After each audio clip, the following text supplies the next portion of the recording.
Algumas das minhas mensagens descem do céu como uma inspiração divina. Em outras ocasiões, eu estou falando para atender a certas necessidades. Pessoas problemáticas trazem para mim, em gabinete pastoral, problemas que são mais do que pessoais, problemas de modo geral, que eu estou resolvendo através do ensinamento bíblico. Mas esta meditação hoje é fruto de muitos anos de experiência. Outro dia eu estava perguntando, por que cai o homem de Deus? Por que desmanche de repente um casamento que todo mundo acha sólido? Por que sai de uma igreja um diácono que durante alguns anos servia a Deus de maneira fiel, um homem prestativo, um homem submisso, e de repente sai para nunca mais voltar? Este homem foi capturado pelo diabo, ele caiu numa cilada. E como é que esse grande nome, de repente, é manchado de tal maneira que não tem mais crédito? Eu estava perguntando isto ao Senhor outro dia, e ele me dirigiu a uma referência bíblica. Eu abri a minha Bíblia em Isaías capítulo 12, aliás, capítulo 14, versículo 12. E eu li o seguinte: como caíste do céu, ó estrela da manhã, filho da alva, como foste lançado por terra, tu que debilitavas as nações. E depois eu continuei. Tu dizias no teu coração, eu subirei ao céu, acima das estrelas de Deus exaltarei o meu trono. E no monte da congregação me assentarei nas extremidades do norte. Subirei eu acima das mais altas nuvens e serei semelhante ao Altíssimo. Meu amigo, eu estou falando sobre o pecado espiritual, sobre uma doença fatal para o corpo, para a alma e para o espírito, que nada menos é do que orgulho. É orgulho que derruba um casamento, que desaponta o diácono que tem pretensões na igreja. É aquele espírito que entrou num dos 3 arcanjos chamado Lúcifer. Ele disse, eu serei igual ao Altíssimo. Então, esta mania, este orgulho, destrói as entranhas do espírito de uma pessoa, tornando-a inútil para a obra de Deus, e uma pessoa caída à beira da estrada da vida. Porque para o homem egoísta, o fim sempre justifica os meios. Ele faz qualquer negócio para alcançar o seu alvo. E o problema é que esse alvo é chamado espiritual. Estou fazendo isto para Jesus. Estou trabalhando para Deus, então todo mundo tem que me acompanhar na mesma altura. Todo mundo tem que me servir. É o meu ministério. Você vai ouvir esta frase muito na conversa, é o meu ministério. Deus me chamou para ser o líder, para ser aquele diácono, para ser aquele evangelista, aquele pastor. Então, esta pessoa começa a usar pessoas. Pessoas se tornam objetos para o orgulhoso. Para aquela pessoa, sucesso é um ídolo. É o tudo na vida. Pois bem, esta pessoa não aceita reconhecer os seus defeitos. Se é que ela tem defeitos, são negados, ou ao menos tolerados. Desculpados. Eu conheço um grande homem de Deus que se divorciou. Ele disse para mim um dia, Roberto, eu sou importante para Deus, veja o que eu estou fazendo. E esta mulher não estava me acompanhando à altura, não estava apoiando o meu ministério. Então, eu achei por bem para conquistar aquele alvo, desfazer este casamento. E esses homens sempre se casam com mulheres mais jovens e mais bonitas, pois não é verdade. Mas ele justificou o que a Bíblia não permite, por causa do seu ministério. Ele se achou tão importante que podia negar as regras espirituais. Ele se colocou acima da moral. Ele se colocou acima da orientação bíblica. Por quê? Porque entrou no seu espírito uma doença fatal que se chama orgulho. A Bíblia diz que Deus resiste aos soberbos e dá graça aos humildes. Ser resistido por Deus deve ser uma das sentenças mais pesadas possíveis. E o orgulhoso não sabe disto. Ele anda criando o seu mundo. E o seu mundo está cheio apenas de pessoas e coisas que contribuem para o seu sucesso. E quantas são as vezes que eu caí nesta cilada. Eu me lembro no início do meu trabalho aqui, que eu justifiquei qualquer crítica, porque, ora, o orgulhoso não admite ser criticado, porque ele sempre tem razão. Eu cheguei ao Brasil em 1960 para ganhar o Brasil para Cristo sozinho, se fosse necessário. Eu achei que os outros estavam realmente passando o seu tempo, marcando o tempo, e eu fui altamente criticado por um homem batista e outro presbiteriano. Eu subi ao púlpito naquele dia, eu me lembro agora com lágrimas. Eu disse, está vendo? Eu estou fazendo muito mais do que eles, e eles estão me criticando, e isto é prova de que eu estou sendo mais usado do que esses pobres coitados que estão criticando o servo de Deus, que está realmente fazendo maravilhas. Veja como o coração do homem se engana. Veja como o orgulho pode se tornar ferrugem que come e que destrói aos poucos a vida. O orgulhoso não aceita limites à sua soberania. Portanto, ele é um homem muitas vezes solitário. Eu achei que esta solidão foi por causa de estar muito aquém dos que não podiam entender a grandeza da minha missão. A verdade é que o orgulhoso tem pessoas que admiram, mas muitas pessoas que o amam. É uma tristeza. Vendo depois, eu não sei se é por idade ou maturidade que eu estou chegando a esta conclusão, ou se o Espírito Santo de verdade está revelando uma das verdades que Oxalá podia ter aprendido há muitos anos atrás. Mas isto é orgulho mata. É uma doença fatal num casamento. Eu sou o melhor.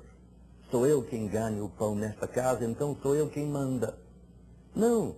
A mulher diz, sou eu quem gera os filhos, eu tomo conta deste lar, então eu tenho que ser o mais importante. E então esta tensão começa a destruir o amor que nasceu puro e depois prejudicado pelo orgulho de cada um.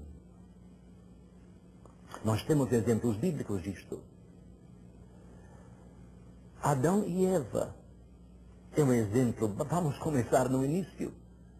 Eva ouviu a voz do orgulhoso que queria ser maior do que Deus e disse para Eva, ora, tu queres ser igual ao Senhor, tu queres ter todo o conhecimento do bem e do mal, então coma desta fruta. Ela não precisava, não queria nem a fruta, mas queria sim ser igual a Deus. E o orgulhoso se torna o seu próprio Deus, uma posição incômoda, uma posição difícil de sustentar no decorrer dos anos. Então o orgulho cria uma pedra de tropeço e cedo ou mais tarde o orgulhoso tem que cair, porque Deus chega ao ponto de dizer basta. Eu não posso mais abençoar esta pessoa cujo espírito está tão longe de mim, e lançou Lúcifer do céu para a terra e expulsou Adão e Eva do jardim. O velho fariseu disse: a minha oração é mais bonita, é mais caprichada.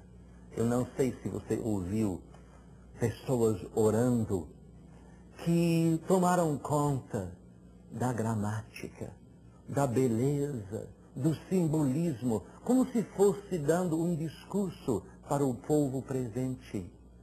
Oração é um grito que sai do coração: Pai, tem misericórdia de mim. E o pobre do publicano estava lá no canto, de cabeça baixa, enquanto o fariseu queria que todos vissem e ouvissem a sua vestimenta, o seu vestimento, a palavra que ele falou. Coitado, ele não sabia que estava morrendo de uma doença fatal. O problema é que o mundo promove, o mundo dá todos os seus prêmios e honras para a pessoa que alcança, para a pessoa que chega. E nós somos treinados desde a infância a funcionar bem, a agir bem, a conquistar aquela montanha, a subir aquela montanha, a vencer os obstáculos. E as honras que o homem troca com o seu próximo são prêmios do seu sucesso e são provas do seu orgulho. Eu acho que, na grande maioria, as honras que recebi me prejudicaram. Porque eu cheguei a pensar conforme esse manuscrito, badalando o bispo, badalando o pastor, badalando o doutor, badalando o homem internacional. E eu aceitei, com uma cabeça mais ou menos curvada, uma modéstia fingida, mas no fundo do coração, eu achei que realmente eles estavam fazendo justiça finalmente. Como o homem pode chegar a este ponto? Pelo seu sucesso. Porque o orgulhoso, às vezes, tem uma certa razão, porque ele está fazendo mais do que o outro. Mas os danos interiores são tremendos, são terríveis. Ele está se destruindo, mas acumulando no passar do tempo os símbolos do seu sucesso. Até que finalmente os símbolos se tornam a razão da sua vida.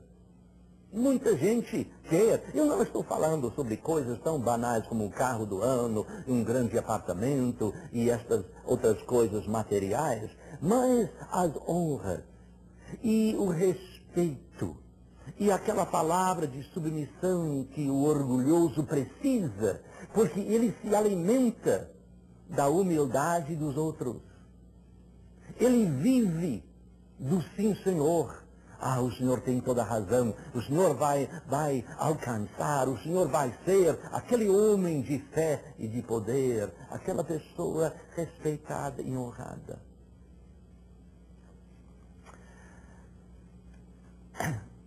Em entrevista recentemente, o grande Elmer Bernstein, o regente, aliás, da Orquestra Sinfônica de Nova York, foi perguntado qual é o instrumento mais importante da orquestra. Então ele disse o segundo violino. Por quê? Porque qualquer orquestra sinfônica tem um primeiro violino de primeira. Mas ninguém quer ser o segundo violino. Mas sem o segundo, não existe harmonia. A segunda flauta, a segunda posição em cada orquestra, em cada parte da orquestra, é a posição mais importante. porque todo mundo quer ser o primeiro. Ninguém quer ser o segundo. O nosso mundo é desenhado para honrar a pessoa que lidera, a pessoa que tem poder, que tem influência. E quanto mais poder adquire, mais orgulhosa se torna esta pessoa. Deixe-me falar um pouquinho sobre a rivalidade ministerial. Sobre os carismáticos, que de 30 anos para cá estão adquirindo dons espirituais, achando algumas pessoas que estes dons são condecorações pela sua espiritualidade, criando crentes de segunda classe, de terceira classe, e crentes que estão chegando à minha altura. Os dons do Espírito Santo podem criar orgulho, e como não? E, no extremo, há pessoas que têm aquele complexo messiânico. Eu tenho que ganhar este mundo para Jesus sozinho, mas com a ajuda dos meus ajudantes, auxiliares e tal. Só tem um Messias cujo nome é Jesus Cristo. Complexo messiânico é nada mais do que isto, é um complexo. É um cúmulo de orgulho achando a pessoa que sou eu. O próprio Jesus disse, não sou eu, mas o Pai que vive em mim. Isto me leva a considerar a cura para esta doença fatal. A cura, obviamente, de orgulho é humildade. Porque o orgulho leva a coisas trágicas, a violência, se não física, verbal. O orgulhoso tem uma língua afinada que pode cortar em pedaços qualquer pessoa que não lhe agrada, que não chega à altura, que não contribui para o seu bem-estar. E as igrejas estão cheias desta doença. Eu prefiro ter tuberculose correndo de pulmão em pulmão do que um diácono orgulhoso, ou um pastor orgulhoso, ou um presbítero cheio de si. Porque Deus resiste a esta pessoa. E mais cedo ou mais tarde ela cai. E a ruína é tremenda. Grande é a ruína das pessoas orgulhosas, que levam não apenas o galardão para a sua própria pessoa, mas que destroem pessoas ao seu redor. O orgulho cria divisão e confusão numa casa, no ambiente espiritual. Contendas. Quem será o primeiro? No final de 3 anos, andando um dia os discípulos querendo saber quem será o primeiro no reino. Jesus, eu tenho 2 filhos, que um fique ao seu lado direito e o outro ao seu lado esquerdo. Por favor, eu sou uma mãe que estou zelando pelo bem-estar dos meus filhos. Jesus disse, não é nada disto. Meu reino não é deste mundo. Vocês não entendem que não é pela posição física ao meu lado, mas o primeiro será o último será o primeiro, mas nós não entendemos nem acreditamos nessa palavra que Jesus falou. Então nós permitimos estas coisas. O pior ainda é que o orgulhoso está destruindo a imagem de Jesus Cristo.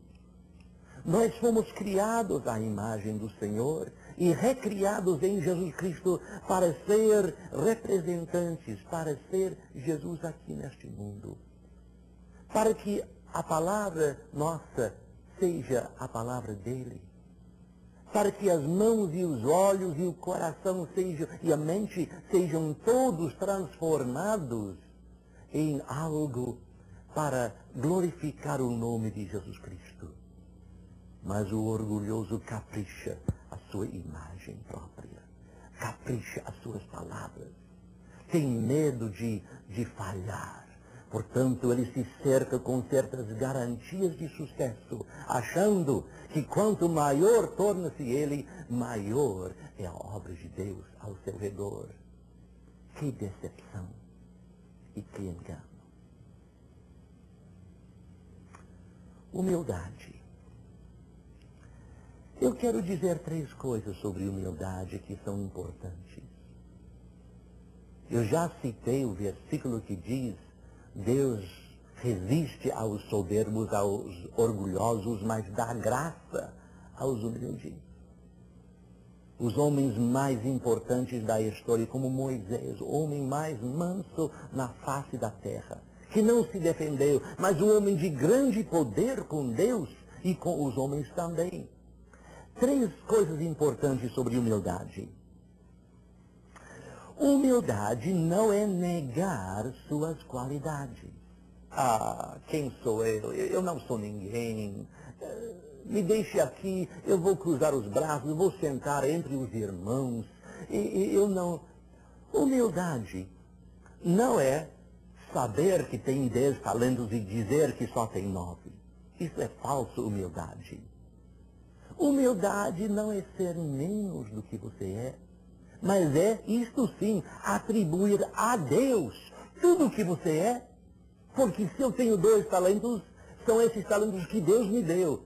Se eu tenho 5, então a culpa não é minha. Eu sou o que sou.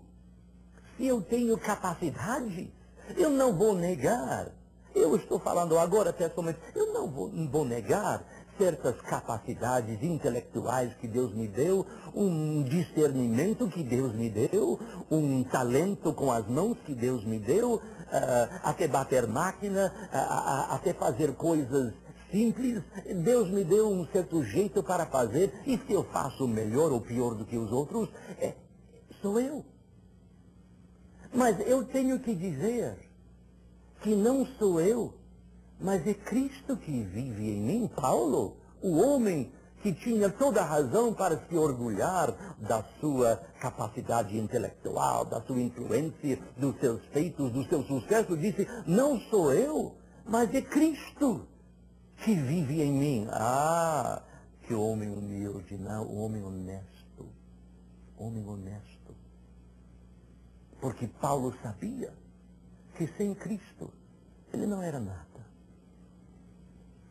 Ele não podia pregar. Eu tenho uma certa facilidade de fala. Mas a verdade é que eu era gago. Durante 12 anos de colégio, de escola, eu gaguejava. Ao ponto da professora dizer para a outra, quando eu passei do ano, dizer: ora, tome cuidado com esse rapaz McAllister e não faça perguntas para ele, porque ele não pode responder. Depois Deus me curou. E há quem diz, ele fez uma obra bem demais, boa demais. Mas eu tenho uma certa facilidade de pregar mensagens, de ficar de pé com um versículo na mão. Muitas vezes eu vou ordenar um pastor só com uma ideia só. E o que sai abençoa, prepara este homem. E eu não nego esta capacidade de pregação. Em qualquer lugar, bota 50 mil pessoas na minha frente, ou 5 pessoas, não há diferença. Eu já preguei para 100 mil pessoas. Eu já fiz conferências até perante doutores da lei, doutores em filosofia no Vaticano. Mas, ora, antes, eu disse: Deus, eu não posso, quem sou eu? Mas sabendo que intelectualmente eu poderia fazer. Mas cada vez que eu entro no púlpito, depois de quase 40 anos de ministério, eu digo: Deus, ajuda-me a abençoar uma pessoa.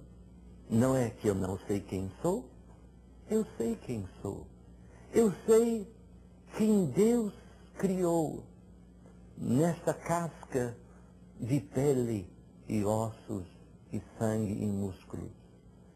Mas a Ele seja a honra e a glória por qualquer coisa que sai da minha boca, qualquer obra das minhas mãos. Isso não é falsa humildade. Isso é um reconhecimento que sem Ele eu sou um pobre coitado que nada pode fazer. Humildade, então, não é ser menos do que você é, e sim atribuir ao Senhor tudo que você é. Humildade não é deixar de fazer coisas grandes. Não é chegar ao ponto de desistir de realizar em o nome de Jesus Cristo coisas até grandiosas. Eu estou enfrentando um dos desafios maiores da minha vida durante estes dias, porque a crise se instalou, a crise econômica, e eu estou tentando criar uma casa carismática para 400 pessoas dormirem, para 400 pessoas ouvirem a orientação bíblica, para 400 pessoas sentadas em comunhão de mesa, trocar ideias e entender o espírito do seu próximo. Eu não vou desistir disto agora, entendendo que orgulho mata. Eu não vou dizer agora por isso, eu vou me proteger do problema e eu serei uma cifra, eu não serei ninguém, eu não farei mais nada. Isto seria uma ofensa a quem instalou, a quem embutiu em mim capacidade para crer. Não sei se você está me entendendo. E quando eu preguei esta mensagem aqui na igreja, eu tinha que perguntar, vocês estão me entendendo? Não é que eu vou ser menos ou fingir que sou menos. Isso não é humildade. Não é que eu vou fazer menos ou dizer, meus irmãos, se Deus quiser, então vamos tentar fazer. Não, eu sei o que Deus quer, porque Ele me falou. Eu sei que através desta ajuda mútua, junto com milhares de pessoas, eu hei de alcançar esta realidade que era uma visão, a voz de Deus falando comigo, eu tenho que obedecer. Eu não vou negar esta voz de Deus. Portanto, eu tenho que dizer, tudo que eu fiz até hoje, tudo, eu não enumerar as coisas. Quem me conhece já sabe. Quem me conhece já sabe que eu fiz certas coisas boas no ministério e na vida. Eu tenho 2 filhos maravilhosos que estão seguindo a Jesus Cristo, quem eu não sou culpado por isso. Um dia o Senhor me disse, eu vou salvar os seus filhos. Desde então eu não orei por eles. Eu tinha confiança naquilo que havia falado no meu coração. Então, enquanto até parentes meus estão perdendo os seus filhos, eu não posso ter o orgulho de ter salvo. Eu não salvei os meus filhos, foi Jesus. Foi Cristo Jesus. Eu fiz o máximo dentro das... Mas eu prejudiquei também. Porque no início do trabalho aqui no Brasil, eu sacrifiquei a minha família. Eu sacrifiquei a minha saúde. Eu cheguei a um esgotamento ao ponto de sofrer infarte, porque eu estava ganhando essa cruzada de nova vida, estava brilhando e todo mundo estava na boca de muita gente. Que Deus o abençoe rica e abundantemente. Essas frases que agora são comuns saíram desse coração que eu tenho. Então, se Deus salvou a minha família, foi Ele. Se Deus construiu qualquer casa, foi Ele. Se Deus arrumou ministério radiofônico, é Ele. Você está me entendendo? Estou falando do meu coração para você. E qualquer coisa que porventura eu fizer no futuro, é Ele, por meu intermédio. Não sou eu, mas é Cristo que opera, que funciona em mim.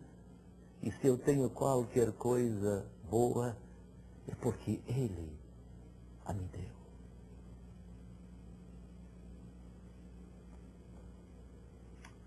O humilde não se esconde. Virar uma pessoa enclausurada, sair, fugir do mundo, não é a maneira de mostrar humildade. desaparecer. É verdade que João Batista disse, eu tenho que desaparecer e ele tem que crescer. Isso é verdade, mas eu estou falando fisicamente. Eu não vou fugir do lugar onde Jesus me colocou. Eu não vou deixar de fazer as coisas que ele me inspira para fazer, mas eu vou atribuir a ele toda a honra e toda a glória, porque a ele merece. Porque quando eu apareço de maneira certa, quando o Roberto McAllister, que as pessoas reconhecem, reflete a imagem de Jesus, quando, através de uma humilhação, eu chego ao ponto de reconhecer que é só Cristo, é tudo de Cristo. Quando esta doença, que chama-se o orgulho, é submetida a um processo de humilhação, então Cristo pode ser visto. É Jesus, não é Paulo, não é Pedro, não é Joaquim, não é fulano, não é Roberto, mas é Jesus Cristo. E o mundo será salvo, não pelos grandes, mas por Jesus Cristo.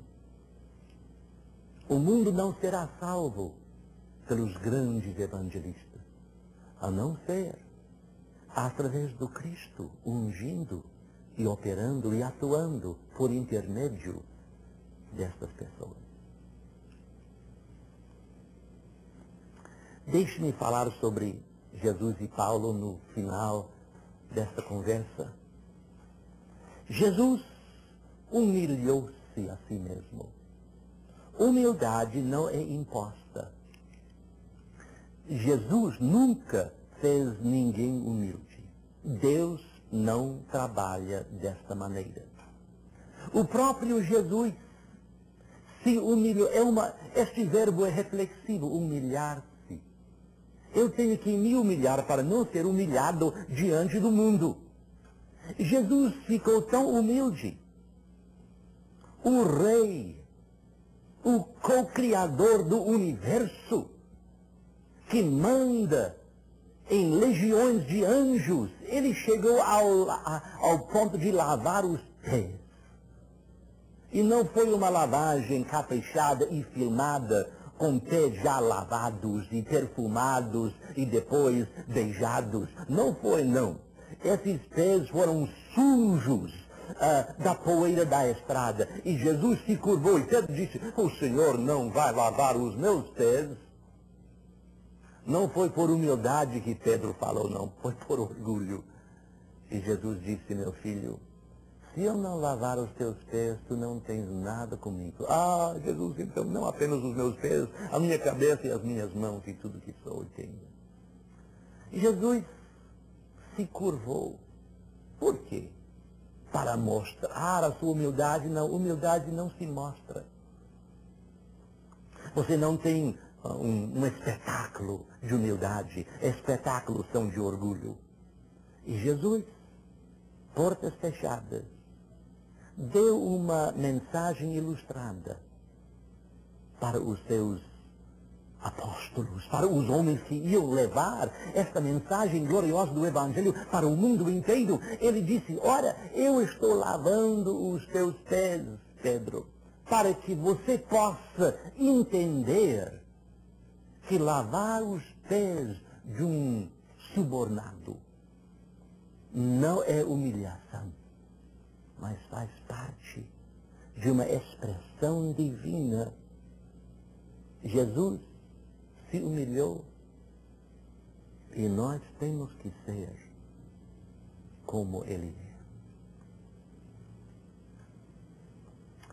é. Eu abri a minha Bíblia em 2 Coríntios,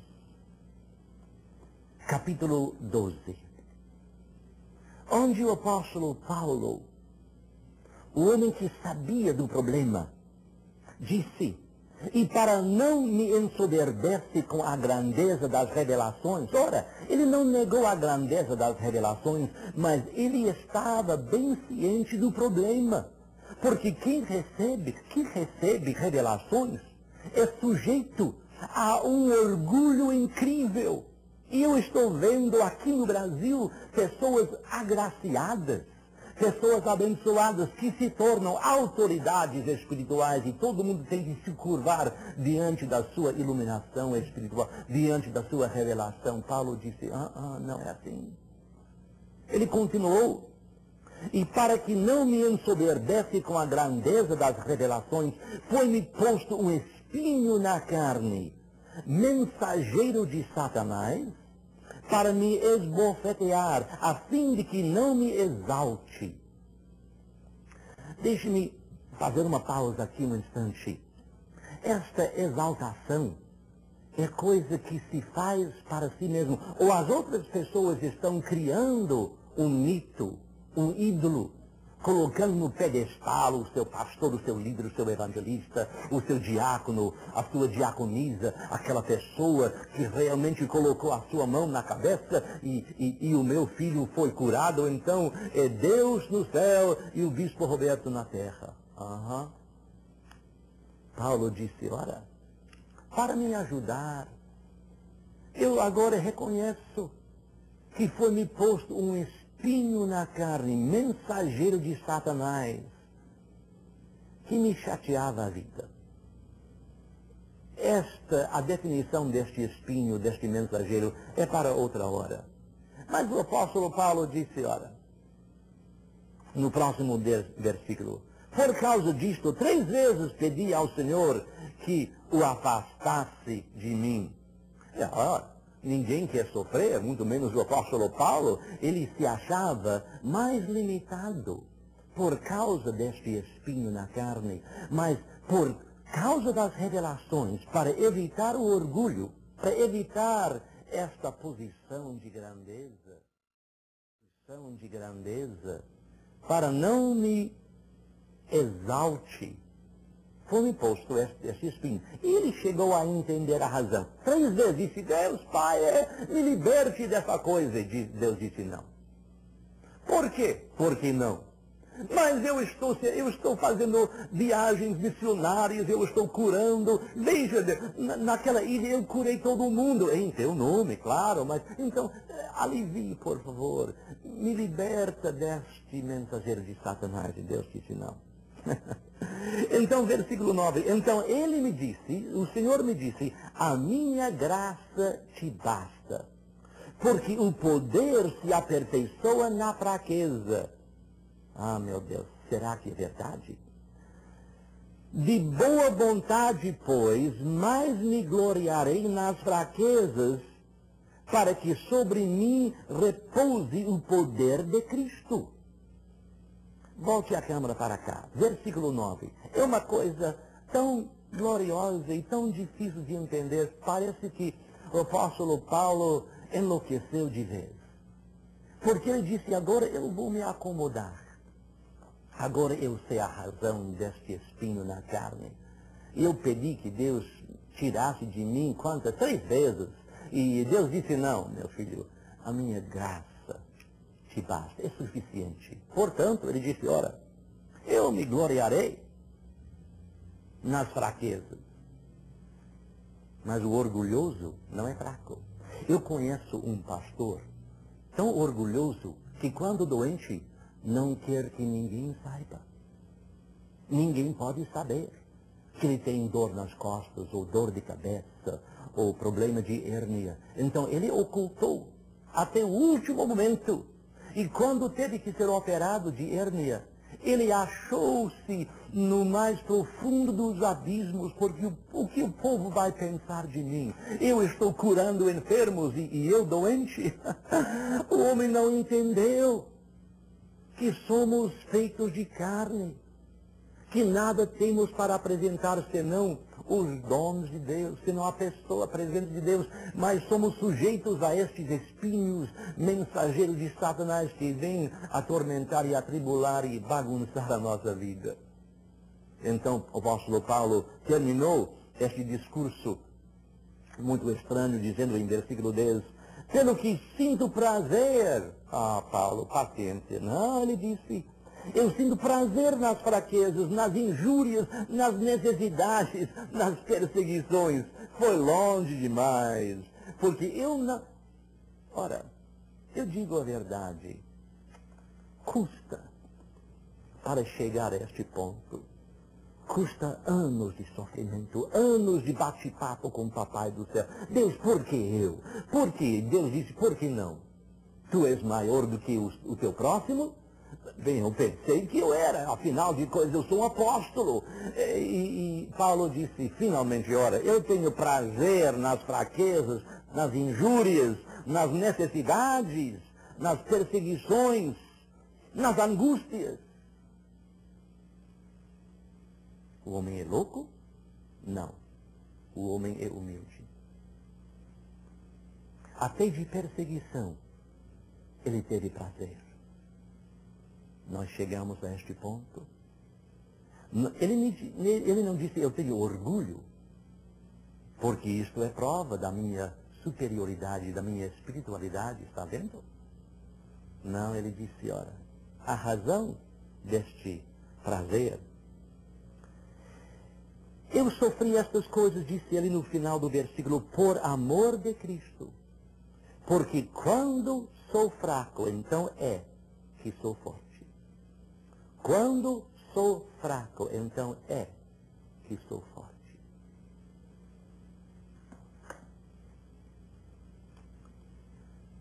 Eu estava pregando sobre a cura integral, sobre a cura da pessoa inteira. E esta cura começa no Espírito.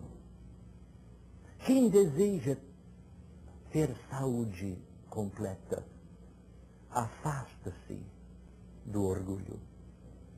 Porque orgulho mata. Orgulho cria obstáculos e tem efeitos laterais tremendos. Cria violência, confusão e acaba com a obra de Deus. Porque não é mais obra de Deus, é obra de fulano, é obra do grande homem, é obra do evangelista, é obra do pastor, é obra do diácono. Ah, meu caro irmão, meu caro colega, tenha a bondade de examinar-se. Se eu tivesse sabido desta verdade, eu sabia, mas eu tinha que trabalhar e sofrer para chegar a este momento. De saber a razão deste versículo que eu citei no início. Como caíste? Agora não é difícil entender a caída. Porque a pessoa ficou cheia de si, convencida, orgulhosa. Jesus não é nada disto. E Deus não permite. Se você quiser saúde emocional e mental, você tem que se humilhar perante o Senhor. Se você quiser saúde mental e viver uma vida espiritual, você tem que se afastar deste espírito de um soberbo. O que eu sou pela graça de Deus. O que eu faço pela graça de Deus. Quem sou eu? Eu sou Roberto, um servo do Senhor, que nada é e nada será, senão pela bondade do Senhor. Sejamos humildes e teremos uma vida abundante. Até a próxima vez. Que Deus o abençoe rica e abundantemente.